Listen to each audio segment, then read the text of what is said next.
Friends, Redmi Y1 కి successor Redmi Y2ని Xiaomi ఈరోజు ఇండియాలో లాంచ్ చేసింది. చైనాలో లాంచ్ చేసిన రెడ్మీ S2ని రీబ్రాండింగ్ చేసి రెడ్మీ Y2గా ఇండియాలో లాంచ్ చేశారు. ఈ ఫోన్కి సంబంధించిన స్పెసిఫికేషన్స్ గురించి ఆల్రెడీ నేను ఒక వీడియో చేశాను. ఆ వీడియోని మీరు ఇక్కడ ఐ బటన్ క్లిక్ చేస్తే వస్తుంది, అక్కడ మీరు ఆ వీడియోని చూడొచ్చు. సెల్ఫీ లవర్స్ని ఫోకస్ చేసి ఈ ఫోన్ని షామీ లాంచ్ చేసింది. సో ఇందులో AI సెల్ఫీ కెమెరా ఇవ్వబడింది. సో ఈ వీడియోలో రెడ్మీ Y2లో 4 మైనస్ పాయింట్స్ గురించి డిస్కస్ చేద్దాం. ఇవి నిజానికి మేజర్ ప్రాబ్లమ్స్ కావు, కానీ ఇవి ఇచ్చి ఉంటే 10,000 బడ్జెట్ రేంజ్లో రెడ్మీ Y2 కిల్లర్ ఫోన్ అయి ఉండేది.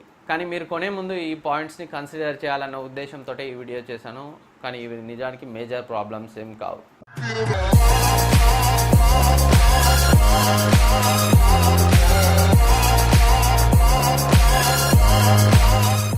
ఫ్రెండ్స్, మీరు మా ఛానల్ మొదటిసారి చూస్తున్నట్లయితే ఈ వీడియో కింద ఉన్న red colour subscribe button click చేసి పక్కనే ఉన్న బెల్ ఐకాన్ యాక్టివేట్ చేయండి. దానివల్ల మా ఛానల్ నుంచి వీడియో అప్లోడ్ చేసినప్పుడల్లా మీకు నోటిఫికేషన్ వస్తుంది.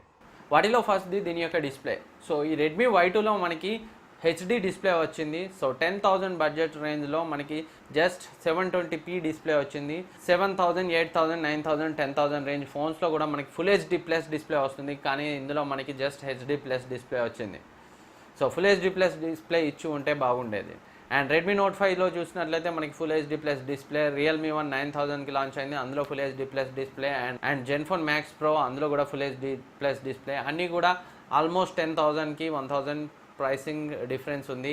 అన్నిట్లో కూడా మనకి ఫుల్ HD+ డిస్ప్లే వస్తుంది. కానీ ఇందులో మాత్రం మనకి జస్ట్ HD డిస్ప్లే వచ్చింది. ఇది ఒక మైనస్ పాయింట్ అని చెప్పొచ్చు.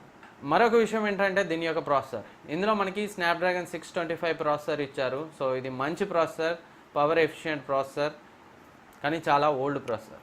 అండ్ మరో కాన్ వచ్చేసి దీని యొక్క build quality. So build quality చాలా చీప్గా ఉంటుంది, ఎందుకంటే ఇది ప్లాస్టిక్తో బిల్డ్ చేయబడి ఉంటుంది. మెటల్ బాడీతో వచ్చి ఉంటే ఇంకా బాగుండేది. అండ్ మరో కానీ ఇందులో మనకి మైక్రో USB పోర్ట్ లభిస్తుంది. లేటెస్ట్ USB Type-C పోర్ట్ వచ్చి ఉంటే బాగుండేది. సో ఫ్రెండ్స్, ఈ వీడియో మీకు యూజ్ అవుతుంది అనుకుంటున్నాను. ఈ వీడియో మీకు నచ్చితే లైక్ చేయండి, సబ్స్క్రైబ్ చేయండి, మీ ఫ్రెండ్స్కి షేర్ చేయండి. Thank you for watching. Next వీడియోలో మళ్ళీ కలుద్దాం.